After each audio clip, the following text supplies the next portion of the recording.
Birthday function ఇలా జరిగిందని చెప్తున్నాను కానీ ఇందులో ఫుడ్ ఏమేమి పెట్టారో చెప్పలేదు కదా. ఇక్కడ చూడండి, కబాబ్ అండి, చికెన్ కబాబ్, అలాగే చికెన్ దమ్ బిర్యానీ, అలాగే చికెన్ పకోడా చాలా రుచిగా ఉన్నాయండి.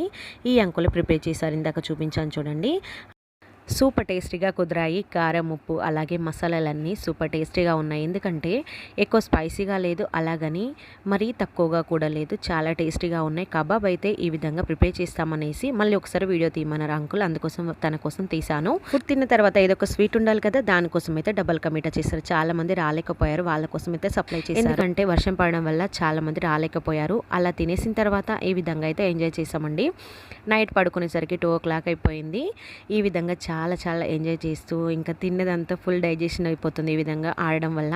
అలాగే చాలా రోజుల తర్వాత ఇలా వేస్తున్నామండి స్టెప్స్ అయితే. మీరు చూసి నవ్వుకోకండి, ఎందుకంటే చాలా రోజుల తర్వాత వేస్తున్నాం కాబట్టి స్టెప్స్ అన్నీ మర్చిపోతాము. అలాగే ఇది డ్యాన్స్ అని అనుకుంటున్నారు కదా, ఏమోనండి, నాకు తెలిసి అయితే ఇది ఒక డ్యాన్సే అనుకుంటాను. ఎందుకంటే రాని వాళ్ళకి ఇది ఒక ఆనందం కదా. మీరే